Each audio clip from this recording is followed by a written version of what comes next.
ನಮಸ್ಕಾರ ಸ್ನೇಹಿತರೆ, ಇವತ್ತು ನಾವು ಒಂದು ಅದ್ಭುತವಾದ ಸ್ಥಳಕ್ಕೆ ಬಂದಿದ್ದೀವಿ.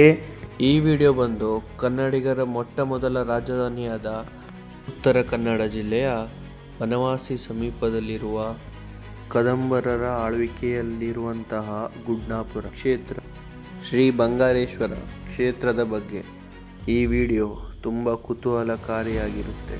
ವಿಡಿಯೋನ ಮಿಸ್ ಮಾಡದೆ ಕೊನೆ ತನಕ ನೋಡಿ, ಸಖತ್ತಾಗಿರುತ್ತೆ. ಸ್ನೇಹಿತರೆ, ನೀವೇನಾದ್ರು ನಮ್ಮ ಚಾನಲ್ಗೆ ಹೊಸದಾಗಿದ್ರೆ ಸಬ್ಸ್ಕ್ರೈಬ್ ಮಾಡ್ಕೊಳ್ಳಿ, ಒಳ್ಳೊಳ್ಳೆ ಕಂಟೆಂಟ್ ಬರ್ತಾ ಇರತ್ತೆ. ಈಗ ವಿಡಿಯೋ ಶುರು ಮಾಡೋಣ ಬನ್ನಿ. ಈ ಒಂದು ಪುಣ್ಯಕ್ಷೇತ್ರವು ಸಿರಸಿ ಹಾಗೂ ಬನವಾಸಿ ಹೋಗುವ ಮಾರ್ಗದಲ್ಲಿದೆ. ಉತ್ತರ ಕನ್ನಡ ಜಿಲ್ಲೆಯ ಸಿರ್ಸಿ ತಾಲೂಕಿನ ಗುಡ್ನಾಪುರದಲ್ಲಿದೆ. ಈ ಪುಣ್ಯಕ್ಷೇತ್ರವು ಸಿರ್ಸಿಯಿಂದ 19 ಕಿಲೋಮೀಟರ್ ಇದೆ ಹಾಗೂ ಬನವಾಸಿಯಿಂದ 5 ಕಿಲೋಮೀಟರ್ ಇದೆ. ಈಗ ಕಾಣುತ್ತಿರುವುದು ಶ್ರೀ ಕ್ಷೇತ್ರದ ಮುಖ್ಯ ದ್ವಾರ. ಇಲ್ಲಿಂದ ಸರಿಸುಮಾರು 300ರಿಂದ 400 ಮೀಟರ್ ನಂತರ ನಿಮ್ಮ ಕಣ್ಣುಗಳಿಗೆ ಗೋಚರವಾಗುವುದೇ ಈ ದೊಡ್ಡದಾದ ಕೆರೆ. ಈ ಕೆರೆ ಉತ್ತರ ಕನ್ನಡ ಜಿಲ್ಲೆಯ ಅತಿ ದೊಡ್ಡದಾದ ಕೆರೆ. ಕದಂಬರ ಕಾಲದಲ್ಲಿ ನಿರ್ಮಿತವಾದಂತಹ ಈ ಕೆರೆಗೆ ಅದರದ್ದೇ ಆದ ಇತಿಹಾಸ ಇದೆ.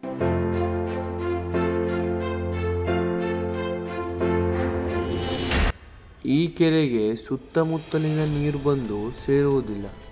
ಮಳೆಗಾಲದಲ್ಲಿ ಗುಡ್ಡ ಮತ್ತು ಬೆಟ್ಟಗಳಿಂದ ಹರಿದು ಬಂದು ಈ ಕೆರೆಗೆ ಸೇರಿ ನೀರಿನ ಪ್ರಮಾಣ ಜಾಸ್ತಿ ಆಗುತ್ತದೆ. ಅಲ್ಲಿಯ ಜನ ಹೇಳಿದ ಪ್ರಕಾರ ಈ ಕೆರೆ ಬತ್ತಬೇಕೆಂದರೆ 7ರಿಂದ 8 ವರ್ಷಗಳ ಕಾಲ ಬರಗಾಲ ಬರಬೇಕೆಂದು ಇಲ್ಲಿ ಸುತ್ತಮುತ್ತಲಿನ ಜನ ಹೇಳಿದರು. ಇಲ್ಲಿ ಸುತ್ತಮುತ್ತಲಿನ ಜನರಿಗೆ ಆಸರೆಯ ಕೆರೆಯಾಗಿದೆ. ಈ ಒಂದು ಕೆರೆ ಕದಂಬರ ಕಾಲದಲ್ಲಿ ನಿರ್ಮಿತವಾಗಿದೆ. ನಮಗೆ ತಿಳಿದ ಪ್ರಕಾರ 1600ರಿಂದ 1800 ವರ್ಷದ ಇತಿಹಾಸ ಹೊಂದಿದೆ. ಈ ದೇವಸ್ಥಾನಕ್ಕೆ ಲಕ್ಷಾಂತರ ಭಕ್ತಾದಿಗಳು ಬಂದು ಹೋಗುತ್ತಿರುತ್ತಾರೆ. ಭಕ್ತರ ಹರಕೆಯನ್ನು ಈಡೇರಿಸುವ ಈ ಕ್ಷೇತ್ರ ನಿಜಕ್ಕೂ ಹೆಸರುವಾಸಿ. ತುಂಬ ಪ್ರಸಿದ್ಧಿ ಪಡೆದಿರುವ ಈ ಕ್ಷೇತ್ರ ಉತ್ತರ ಕನ್ನಡ ಜಿಲ್ಲೆಯ ಪ್ರವಾಸಿ ತಾಣವೂ ಹೌದು. ಜಲಪ್ರಿಯನಾದ ಶಿವನಿಗೆ ಭಕ್ತಿಯಿಂದ ಶಿವಲಿಂಗವನ್ನು ಮುಟ್ಟಿ ಜಲಾಭಿಷೇಕವನ್ನು ಮಾಡುತ್ತಾರೆ. ಶಿವಲಿಂಗವನ್ನು ಮುಟ್ಟಿ ಜಲಾಭಿಷೇಕ ಮಾಡುವುದೆಂದರೆ ಎಂಥ ಖುಷಿಯ ವಿಚಾರವಲ್ಲವೇ? ಈ ಅವಕಾಶವನ್ನು ಕೊಟ್ಟವರು ಅಲ್ಲಿಯ ಗ್ರಾಮಸ್ಥರು.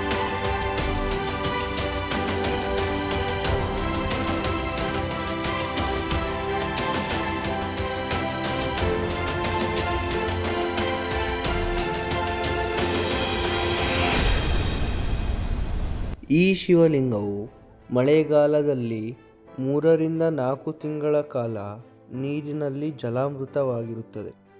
ಇಲ್ಲಿಯ ವಿಶೇಷತೆ ಏನೆಂದರೆ ಸಣ್ಣ ಮಕ್ಕಳ ತಲೆ ಚೌಳ ಹಾಗೂ ಕಿವಿ ಚುಚ್ಚುವ ಶಾಸ್ತ್ರ ಮತ್ತು ಕೆರೆ ದೇವರಿಗೆ ಪೂಜೆಯನ್ನು ಸಲ್ಲಿಸುತ್ತಾರೆ.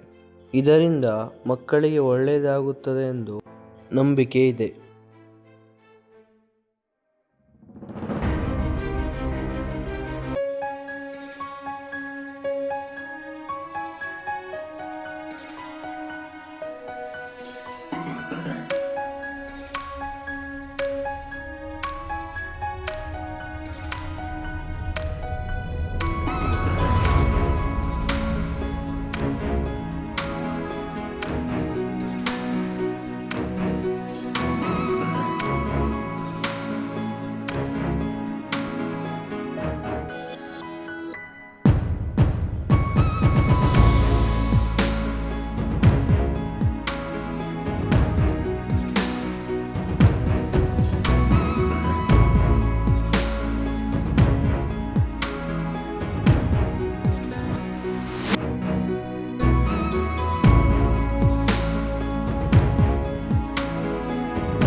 ನಮ್ಮ ಚಾನಲ್ ಸಬ್ಸ್ಕ್ರೈಬ್ ಮಾಡಲಿಲ್ಲ ಅಂದರೆ ಈಗಲೇ ಸಬ್ಸ್ಕ್ರೈಬ್ ಮಾಡ್ಕೊಳ್ಳಿ. ಒಳ್ಳೊಳ್ಳೆ ಕಂಟೆಂಟ್ ಬಿಡ್ತಾ ಇರ್ತೀನಿ. ಸಿಗುವ ನೆಕ್ಸ್ಟ್ ವೀಡಿಯೋದಲ್ಲಿ. ಅಷ್ಟೊಂದು ಬಾಯ್.